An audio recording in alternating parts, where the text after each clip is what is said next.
अनंत कोटि दंडवत सतगुरुदेव को। अपना विषय पिछला चल रहा है यमाचार्य का उपदेश, स्वरूप गीता के माणिक मोती। उसमें उन्होंने आत्मा के बारे में तीसरे वरदान की चर्चा हो रही है। तो पहले उन्होंने बता दिया कि इस रास्ते पर आने वाले को श्रेय और प्रिय लगने वाले मार्ग से महत्व श्रेय मार्ग को देना है, जो श्रेष्ठ मार्ग है। श्रेष्ठ मार्ग क्या है? कहते निष्काम कर्म और सतगुरु देव से आत्म के बारे में श्रवण। फिर उन्होंने नचिकेता को अधिकारी जाना यमाचार्य ने, तो बताया कि सबके हृदय में जो निवास करता है, बताया था ये कि जो सर्वत्र ब्रह्मांड के अंदर व्याप्त भी है और अक्षी पुरुष आँखों में भी बैठा है। ब्रह्मांड की आँखें कौन है? ब्रह्मांड की सूर्य बताई थी, ये परमात्मा का नेत्र है। और फिर इससे असंग भी है ब्रह्मांड से। पुरुष सूक्त का मंत्र बताया था पहला, सा भूमिम विश्वतो वृत्वा प्रतिष्ठित दशांगुलम पुरुष एवेदम सर्वम। तो उसी तरह एक पिंड को सैंपल है जो ब्रह्मांड का, इसमें भी परमात्मा व्याप्त है। अक्षी पुरुष आँखों में बैठा है विशेष रूप से, और इस पिंड से असंग भी है। ये लक्षण बता दिए कि जो आप पिंड से प्राप्त करो तो ब्रह्मांड जाना जाएगा। अब उन्होंने कहा कि इतना निकट होते हुए, इतना सर्वत्र होते हुए दिखता नहीं है, तो योग माया से ढका है। योग माया किसको कहते हैं?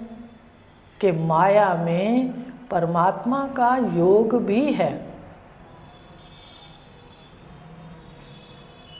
और माया ने ढक भी रखा।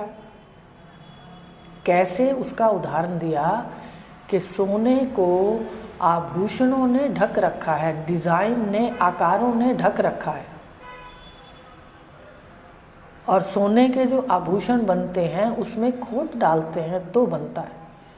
ऐसे माया से निर्मित ये जितने भी शरीर हैं, इनमें भी व्याप्त है चेतन सत्ता, सच्चित आनंद, अक्षी पुरुष और असंग भी है। उसके साक्षात के बाद, और ये कठिनाई से दिखने वाला अध्यात्म योग से साक्षात होता है। भाई बड़ा आश्चर्य है कि अपने आप से मिलना और अपने आप को देखना बहुत दुर्लभ बताया है। कमाल है। मैं हूँ, मैं को देखना दुर्लभ। मैं साक्षात हूँ और मैं से मिलता ही नहीं, सारा दिन यह में ही पड़ा रहता हूँ। अपने आप से मिलना और अपने आप को देखना यमाचार्य जी कह रहे हैं कि बहुत दुर्लभ है, क्योंकि माया है। माया का क्या अर्थ है? आभूषणों में रूप भी है और नाम भी है। ब्रह्मांड के जगत के अंदर रूप भी है, चारों खानियां, और नाम भी है। तो स्वर्ण से भिन्न रूप का, चाहे उसको हार कह दें, कंगन कह दें, अंगूठी कह दें, स्वर्ण से भिन्न उनका कोई अस्तित्व है नहीं। रूप का भी स्वर्ण के बिना अस्तित्व नहीं, नाम का भी स्वर्ण के बिना अस्तित्व नहीं। ऐसे ही जो आत्मा है, इसके बिना ये स्त्री पुरुष 84 लाख योनियों के आकार, डिजाइन कोई अस्तित्व नहीं रखते। तू ही बैठा है आंखों में, सबकी आंखों में, सामान्य भी है, व्याप्त भी है और अक्षी पुरुष भी है। तो सत्ता के बिना ब्रह्मांड में भी रूप का और नाम का कोई अस्तित्व नहीं। जैसे आभूषणों में स्वर्ण ही स्वर्ण है, वैसे यहाँ भी जानने वाला और देखने वाला सर्वत्र है, ज्ञाता, शुद्ध ज्ञाता।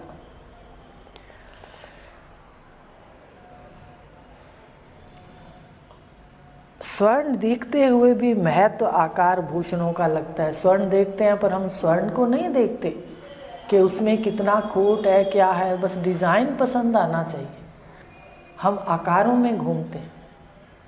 तो यही वो बात कह रहे हैं कि आकार आभूषणों का महत्व लगता है, ऐसे ही जगत के अंदर आकारों का महत्व लगता है, लेकिन सत्ता का महत्व नहीं लगता। उसका इस सूक्ष्म रहस्य को जो जान लेता है, देखो प्रत्यक्ष है।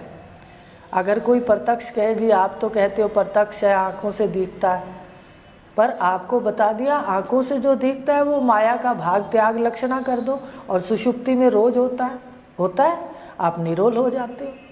अभी ऐसे कर दो मोटी बुद्धि से, तो प्रत्यक्ष सामने है, इसका आधार है, इसका अधिष्ठान है। उसका मनन जो करता है, रहस्य को जान लेता है, वो परम धाम को प्राप्त होता है।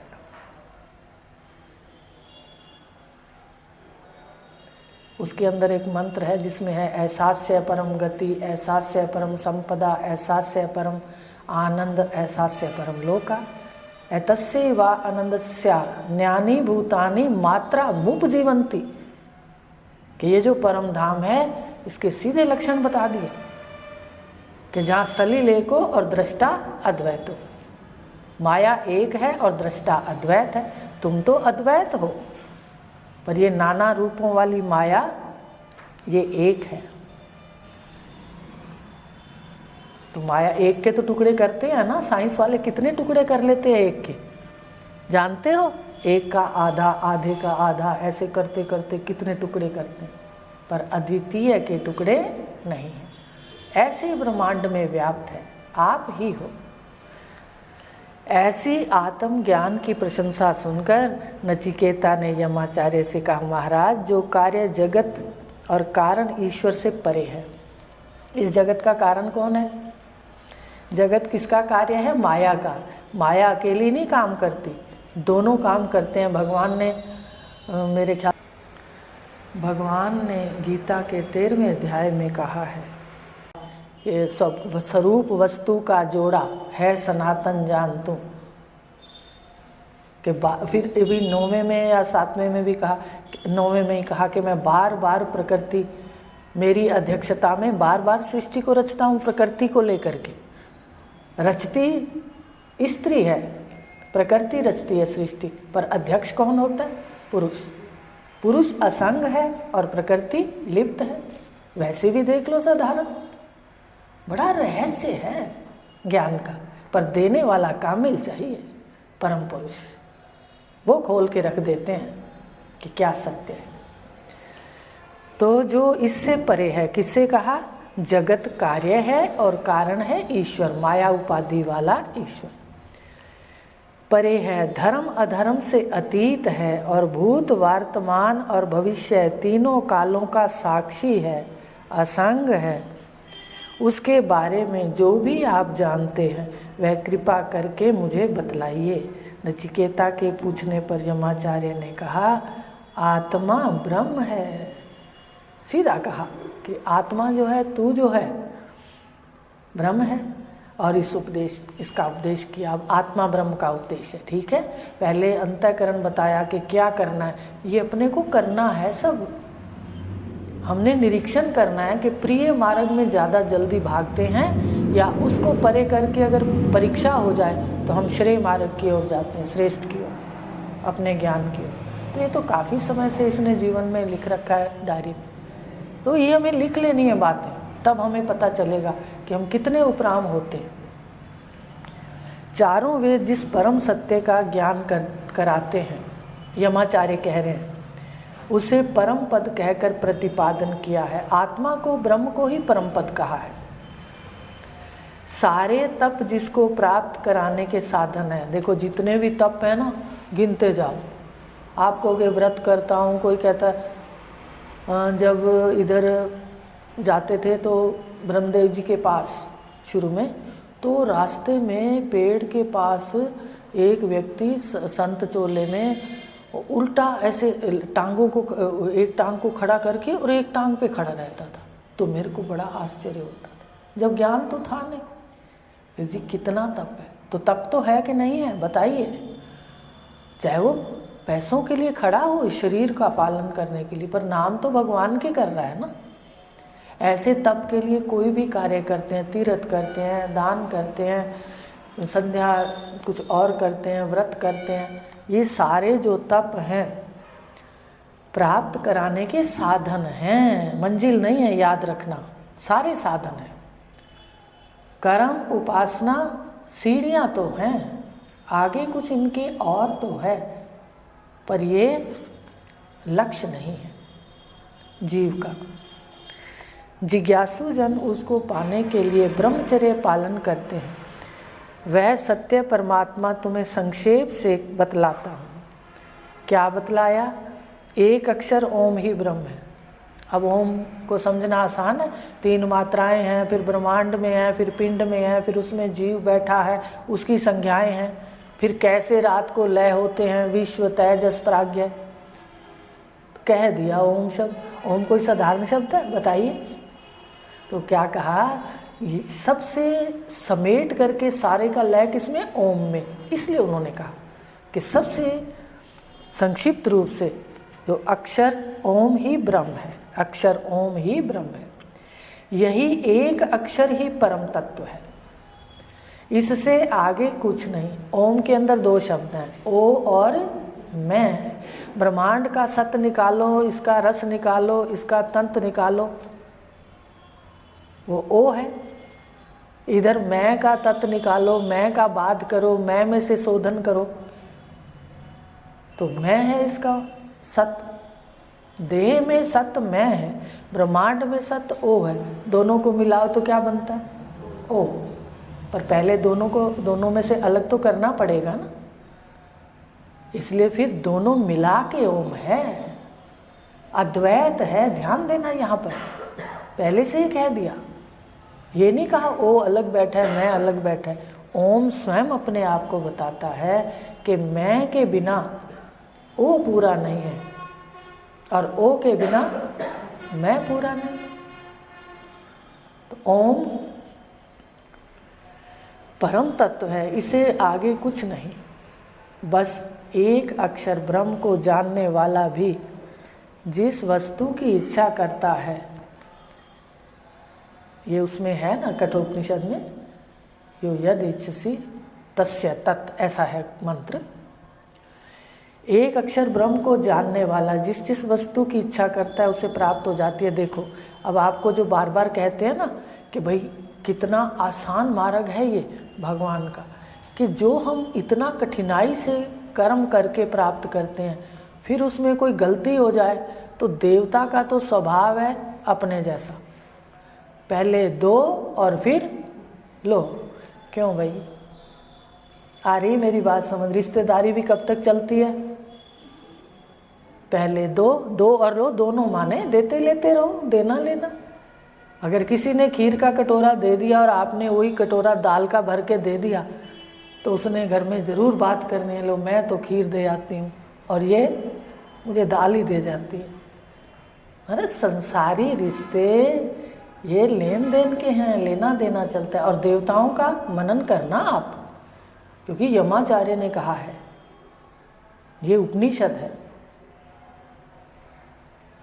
देवताओं का भी लेन देन है। गलती करेंगे तो अपना किया हुआ उसमें दोनों फल हो जाएंगे ना, अच्छा और बुरा। मनन करना इस बात का। लेकिन अगर हम तत्व ज्ञान सुनने आते हैं, सिर्फ आकर बैठते हैं, तो एक एक कदम का और श्रवण का जो समय है वो पुण्य पूंजी में गिना जाता है। ये यमाचार्य कह रहे और आपको समझा रहे। और सुनने से मन का जो अशांति है वो पुण्य वृत्तियाँ बनती है और मन शांत होने लग जाता है।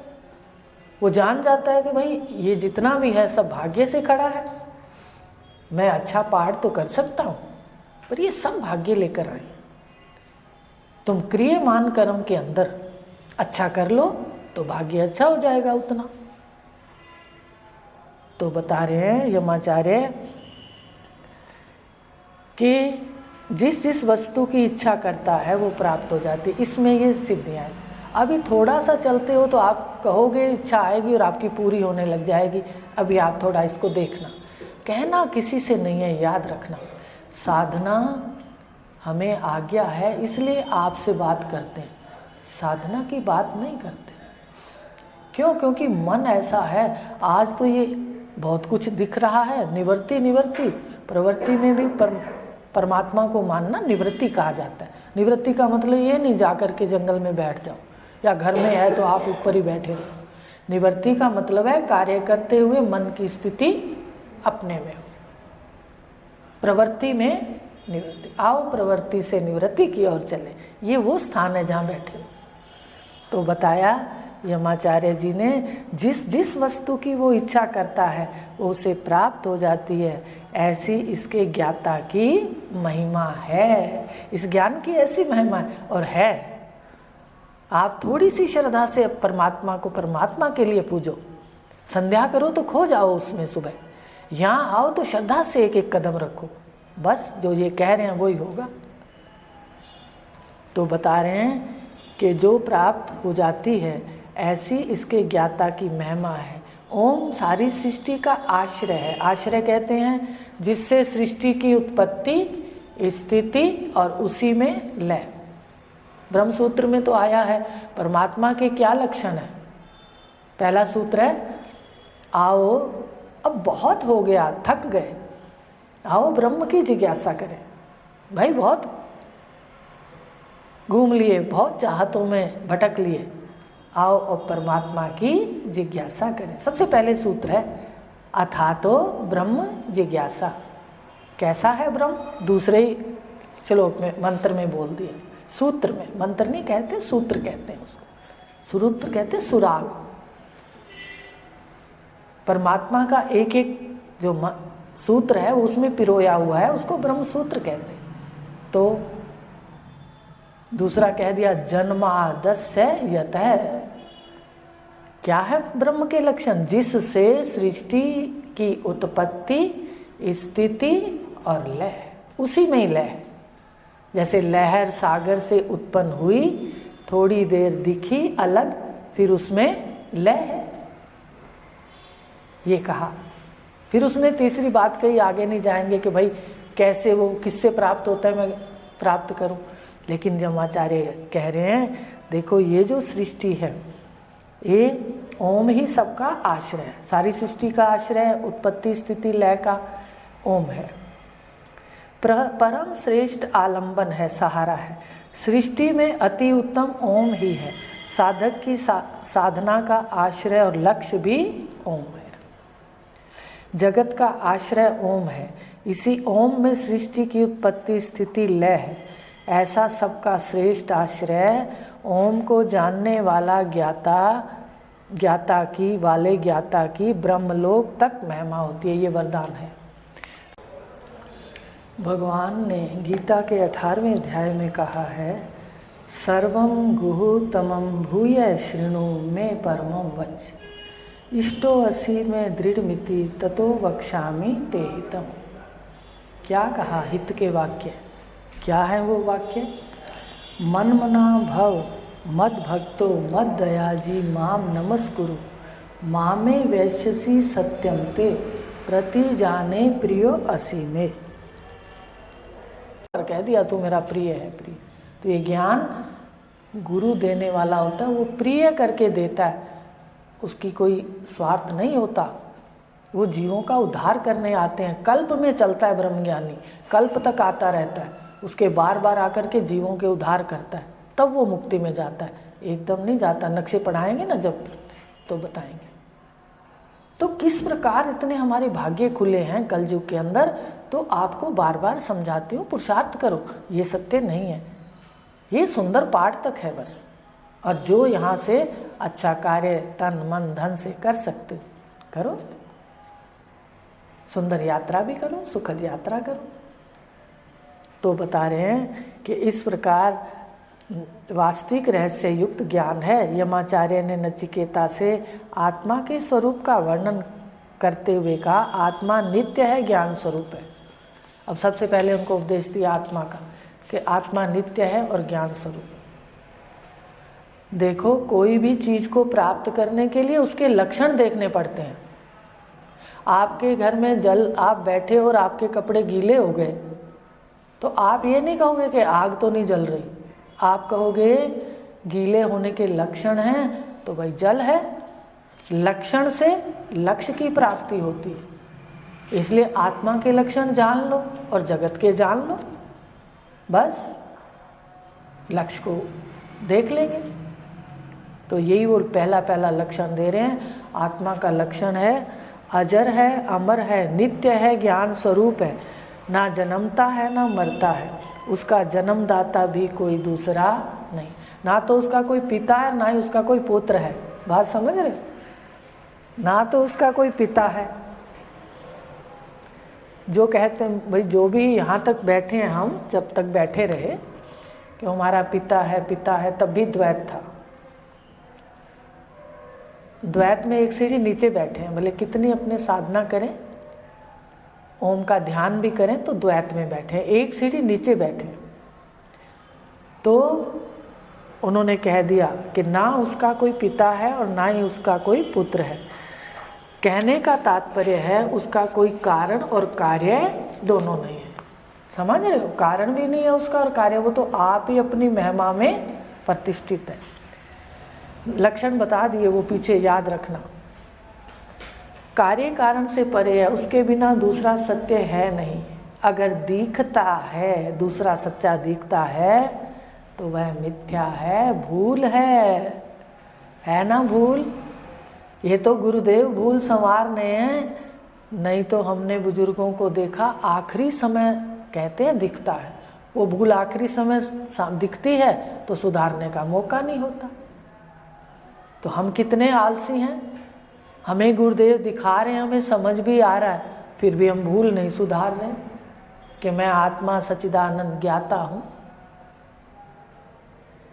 तो इसके पीछे पड़ जाओ, घर के काम करो, कोई मना नहीं, जो मर्जी करो, सर्विस करो जहाँ, लेकिन अपनी वृत्ति को ध्यान से यहाँ आकर के शोधन करो, फिर वृत्तियों को काट दो। जगत दृश्य के रूप में दिखता है तो मिथ्या है, सब आप है, घटने बढ़ने वाला नहीं है आत्मा, क्षण क्षण परिवर्तन वाला मायावी जगत है। देखो, कोई मायावी होता है ना, वो बदलता है। और शरीर देखो, हैरानी है, पहले दिन से गर्भ में बीज गया और बीज देखो कैसे बदल रहा है, हैं? डॉक्टर तो विशेष रूप से जानते हैं, बाहर आके भी बदल रहा है, छोड़ नहीं रहा, गिरगिट की तरह चल रहा है।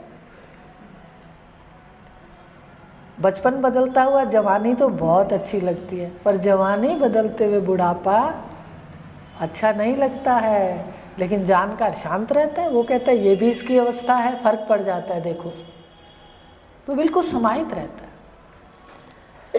तो बता रहे हैं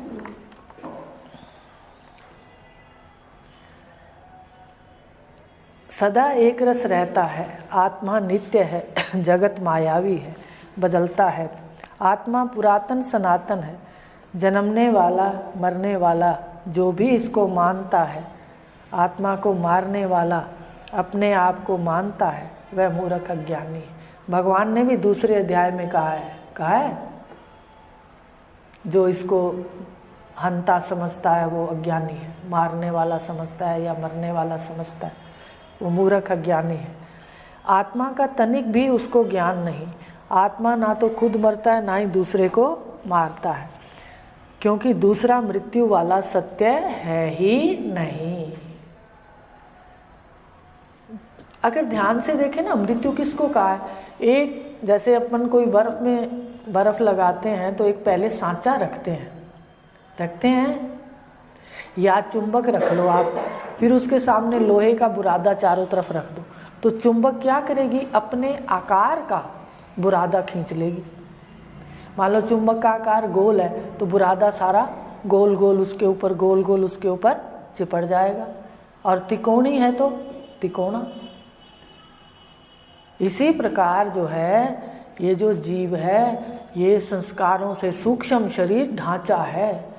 जैसा सूक्ष्म शरीर होता है ये सृष्टि में से 5 भूतों का शरीर अपने जैसा बना लेता है संस्कारों के अनुसार। संस्कारों से आकार मिलता है, तो परिवर्तन कहाँ होना चाहिए बताइए? समझ आती है तो करो, नहीं तो आकर सुनते सुनते भी वहाँ उन्होंने कहा है कि दूसरी सीढ़ी तक चढ़ जाएगा आखिरी समय तक। अगर कोई याद आ गया तो श्रीमान धीमान के घर चला जाएगा। जो कर्म में बहुत मुश्किल है ऐसी जगह पाना कि ऐश्वर्य युक्त जीवन हो, आराम से जीवन यात्रा हो और ब्रह्म विद्या के गुरु भी मिल जाए। तो इस प्रकार ये बात बता रहे हैं कि अपने आप को जो मरने वाला मानता है वो मूर्ख है। मृत्यु तो सत्य, देखा जाए तो मृत्यु कहाँ है? संघात, 5 भूत चिपक गए, फिर धीरे धीरे उनका विघटन हो गया, विघात हो गए, पिघल गया। जैसे बर्फ जम गई, आप अगर कोई सांचा रखते हो कप का तो बर्फ कैसी जमती है? कप जैसे। तो जैसे फ्रिज से निकालते हैं वो तो बर्फ साथ के साथ ही पिघल रही है, ऐसे ही ये शरीर है। जैसे माँ के गर्भ से जमता है गर्मी से, जठरानल अग्नि में, पेट की अग्नि में बाहर आता है और फिर गया, 1 दिन का हो गया, पिघलने लग गया। बताइए मृत्यु कहाँ? मृत्यु नहीं इसको कहते, संघात और विघटन कहते हैं। पर आकार की क्या हो जाती है? आकार मर जाता है ना। देखो मान लो 5 भूत हैं, वो तो 5 भूतों में मिल गए, इसलिए उसको मृत्यु संज्ञा दे देते हैं। आकार ही बदलता है संस्कारों से, इस यहाँ पर इसको मृत्यु कह देते हैं। तो बता रहे हैं कि मृत्यु, दूसरा मृत्यु वाला जो दिखाई दे रहा है शरीर, ये तो सत्य है ही नहीं। आत्मा का स्वरूप सच्चिदानंद पुरुषोत्तम है। जीवात्मा के हृदय रूपी गुफा में परमात्मा स्थित है। फिर आ जाइए, भगवान ने कितनी बार गीता में कह दिया, मैं ही सबों के हिये में बसा हूँ। 18वें अध्याय में भी कह दिया, मैं हृदय में बसा हूँ। ईश्वर सर्वभूतानाम हृदय से अर्जुन तिष्ठति, बैठता है हृदय में। क्या करता है? ब्राह्मण सर्वभूतानि यंत्रारूढ़ानि मायया, माया के यंत्र पे बिठा लेता है जीव को और उसको घुमाता रहता है। देखो कितनी सुंदर बातें हैं भगवान की, मनन किया करो थोड़ा। अपना घर का काम जल्दी निपटाओ, बैठ जाया करो, और नहीं तो पुण्य पूंजी तो बन गई, बैठ गए आप। और कोई ऐसे हमारे जीवन के पाप के दृश्य पर वो कुठाराघात हो जाएगा और सूली का कांटा हो जाएगा। ये हर तरफ से लाभ है आत्मसत्ता में बैठना। तो बता रहे हैं गुरुदेव के जीवात्मा के हृदय रूपी गुफा में है, सूक्ष्म से सूक्ष्म भी है और महान से महान भी है। कल इसको ले लेंगे कि सूक्ष्म से सूक्ष्म कैसे है, महान से थोड़ा सा ले लेंगे, महान से महान कैसे है। सर्वम आप है। इस सत्य परमात्मा स्वरूप का साक्षात तो कामना रहित, ध्यान देना, और चिंता रहित व्यक्ति ही कर सकता है। चिंता कौन, क्या करें दीदी, चिंता कैसे नहीं होगी, फिर भी माँ हूँ ना। अरे भाई, माँ को समझ नहीं आया कि सारा वो 2 भाग लेकर आया है संतान।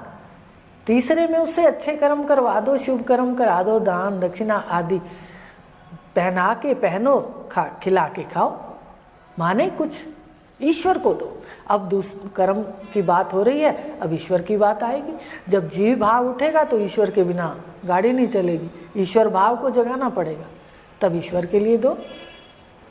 अरे इतना ही समझ लो कि उधार दे रहा हूँ, ब्याज सहित लौटा देना। कुछ भी आपको अच्छा लगता है, फिर भी मेरा मन कहता है बैठना जरूर चाहिए सत्य के लिए। जैसी आपकी वृत्तियाँ हैं, ईश्वर के लिए बैठते हो, ईश्वर के लिए तो ठीक है। और ये कह के बैठते हो भाई ध्यान रखना मेरा, थोड़ा दे रही हूँ पर मेरा ये काम है कर देना, कुछ भी कहते हो, फिर भी ये शुभ कर्मों में आ जाता है। देखो जहाँ बैठे होते हैं वहाँ से जीवों को उठाना होता है। सत्य तो अद्वैत है पर रास्ते में सीढ़ियाँ हैं, इसको लेंगे। तो आज इसको पढ़ लेना, सुन लेना और फिर जीवन में थोड़ा थोड़ा धारण करना है यमाचार्य का उपदेश। हरि ओम शांति।